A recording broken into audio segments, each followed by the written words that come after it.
Thank you so much, and thanks to everyone for coming. Thank you to Tree for inviting me, and to Pearl. So yeah, I'm going to be reading some poems from my latest book, Beautiful Children with Pet Foxes, which is not really a book about foxes, though it has a lot of foxes in it. It's kind of a book about coping with trauma. It's super cheerful.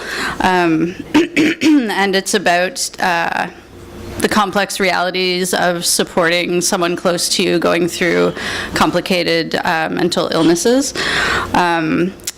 It also, my editor was Brecken Hancock, who also lives in Ottawa, who couldn't be here tonight, but something really interesting she pointed out to me while we were editing was that the book is very preoccupied with forms and bureaucracy, and it's not as boring as it sounds, I swear.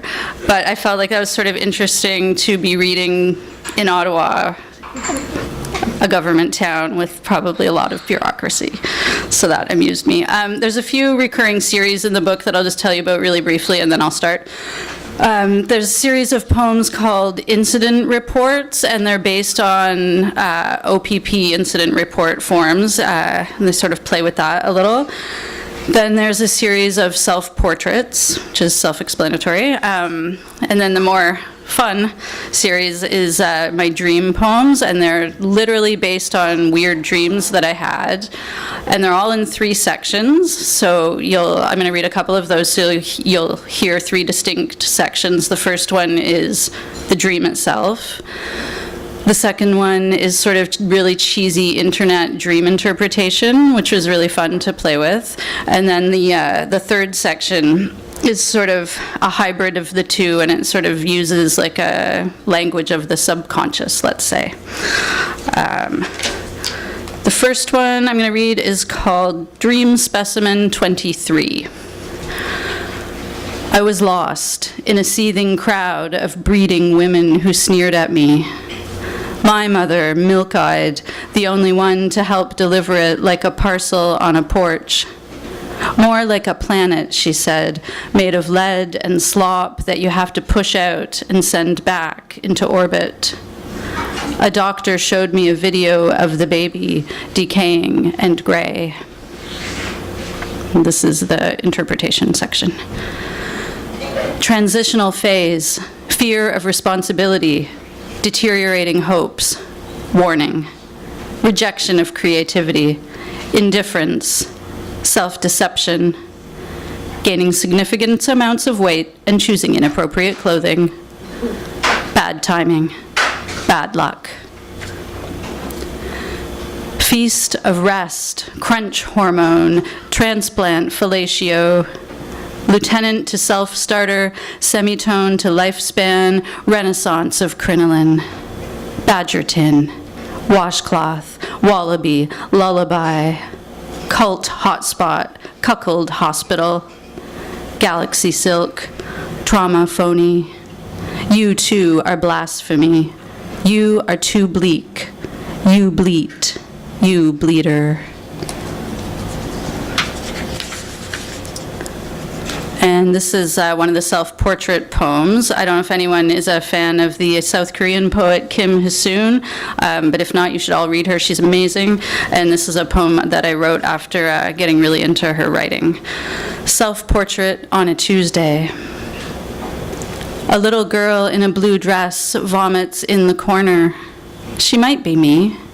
She tugs at her hair with a tilt, then quick jerk of her head. Excuse me, are you me? She hands me a fistful of her hair, looks down at the puddle on the floor, then back at me.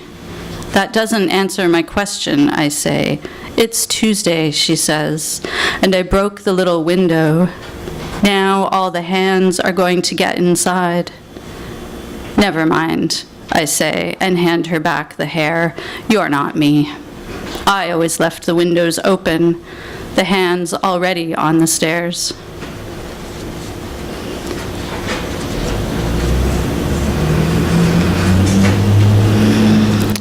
This one's called Stretch Your Arms Overhead and Your Body Will Know There Is No Threat, which is actually a piece of professional advice once given to me. Sharpen the tip and pin the ribbon on any pigeon that can fly straight. Wet feathers where the eyes once flared. Truth, a raven, lungs going like pistons, once revered, now caged and flapping hard. All your failures have their high school reunion on your front lawn. Might as well roll up the sod and choose which doors to prop open and which to lock. A swamp is still a swamp, and the dirt will slur at its shores. Step into the pocked road, shield your eyes, and scrape the sky against your cheek as if to say, "See, I can change."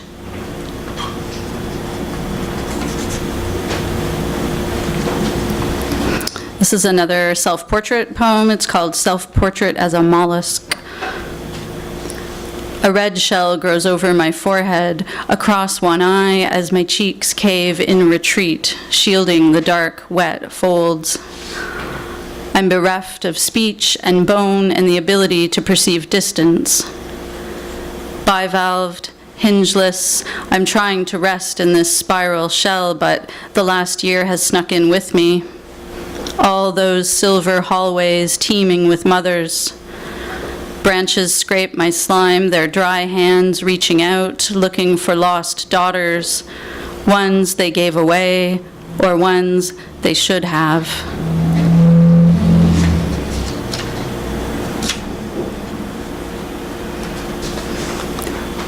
Good lighting is important. The way you tilt your head so a shadow slips over your face like a hood as at precisely the moment you lie. The way the light flickers as you swallow the little noisemakers in the tiny plastic cup or stash them like seeds for another long winter. The way you angle the brass lamp to best ricochet off the dozen staples you stamped in your husband's scalp like diamonds. Look.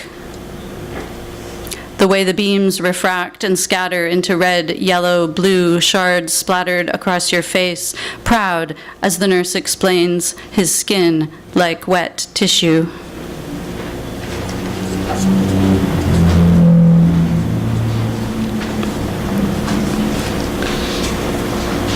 Art therapy. They haul me, woolen, from cliffside to cold room. I doze in the studio, judgment or decor, dull knives and only one color paint. Fistfuls of straw sweep the children, wash the garden. Tenderized denizen, ward detritus, all these miscarried thoughts. My turtle shell bubbles the snorts of horses. This buzz sinks false, I can't drown. Cradle to lexicon, last will to diversion, a gap between slats to paint in the light.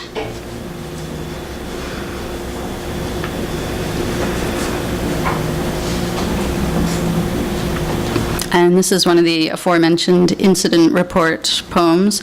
This one is Incident Report Injury Code. Without provocation, the leaves rise up and fly to the wind's border, whisper something. Then 3 trees tear up from the dirt, cracking like ribs. Roots pried apart, naked, splayed. A wet stench spreads. One trunk leans, saplings bent under its drunk weight, suspended, double-dared over the perfect house next door. Mother runs horrified marathons down horrified hallways through horrified forests, asks me to tear off bits of flesh from her ankles, and I do it. Knotted fists, knotted branches, knotted manes, a welcome home banner snapping in the wind. Splintered mother, folded mother, lonely mother, the fence is broken, horses out and charging down the road.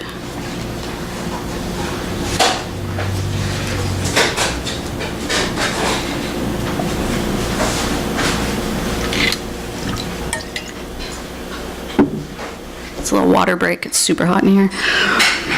7th floor. I am the newest arrival, still trundling up and down the runway.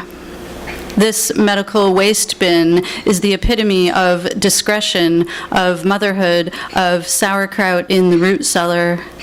It has adopted me. Here I make new friends fast. What we have in common is our shine and elasticity. We bounce from the backs of orderlies, frog skin stretched to protect our glass-boned toes. My roommate smuggles in a cell phone. I call my children and they say things like lacerations, charges, lawyer, surety. I rub my eyes and drop the phone. I hear masturbation, harpies, yearling, whirligig.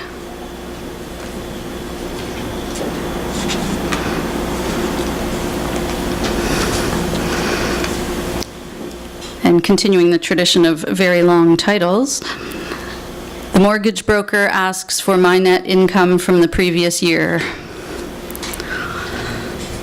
One downpour, frantic phone call, several million drops of rain, 3 stricken siblings, 4 hours fishtailing, 2 different hospitals, 36 stitches, 13 staples for luck, 1 missing hatchet, and we 3 deserters dreaming of our own cold bunkers deep down under the dirt. 1 small-town police station glinting quartz-like among 1,000 marching rows of corn, tobacco, canola. 1 smirking front desk cop, 2 plexiglass eyes flickering, cold, wet, gun rot, my name in his mouth, and, do you want me to bring her up? Desperate, I show off my 2 double-jointed thumbs, then slide 6 lit torches down my throat like a citizen, like a taxpayer. Is this what you mean by resale value? 2 looming lean meat morning cops, 1 hour early as I shower off the previous day, hoping I'll dry into someone else, someone kind with actual feelings, maybe a vegetarian or a washcloth. I yell to my brother, go get my clothes.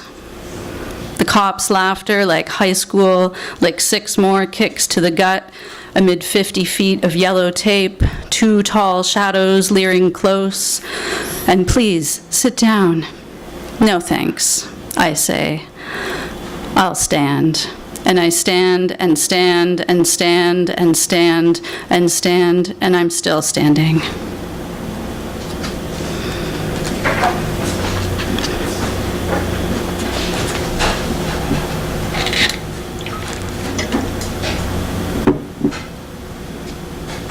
This is another of the dream poems, and as a break from poems about mothers, here's one about fathers. Dream Specimen 178. And anyone who's read my novel will recognize a little echo of the concept of things, objects being demonized in this poem, which is an actual dream. Dream Specimen 178. A cold, dim room, brimming with antiques, clustered on a dirt-packed floor. A piano bench, stacked upside down on another identical piano bench.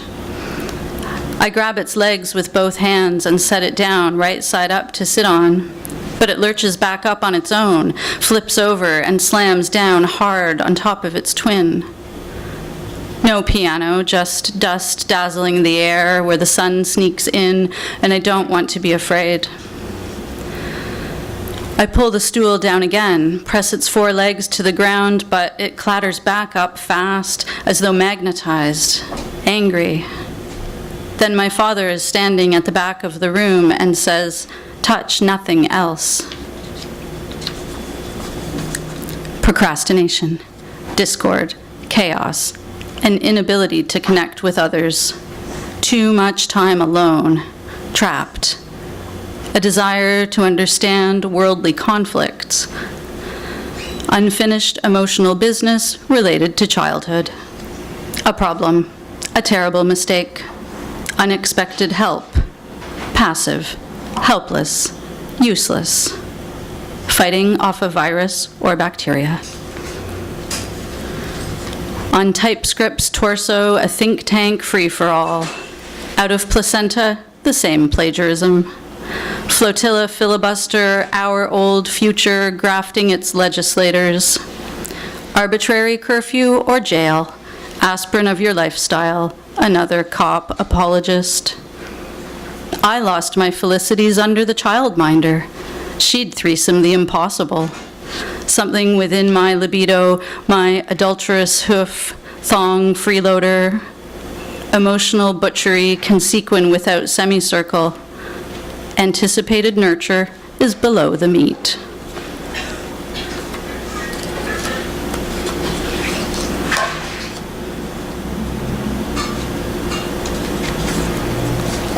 And just about done. This poem's my current favorite because it has a grouse in it, and I'm like oddly obsessed with grouse. I don't know why. Dinner table. The one in the dining room, the one my second husband made, and under that, a much smaller table. Under that, 7 frogs blinking their third eyelids, open and closed, open and closed. The dead still sit and fold their hands across from us.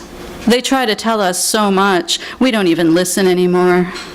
Too many plates need gathering up, and these days, everyone's a soldier. We just slide back the chairs and pull the pillowcases back over our heads. I sweep my forearm across the silver clutter and dash it to the floor. This is my ceremony, backed by 7 tadpoles, 7 caterpillars, 7 young girls in black reclining in the doorway. This is nation building. I keep a pet grouse on the veranda. Together we tend the cocoons and pour water over those who need it. We peer into the night field and see shapes move, then don't see them.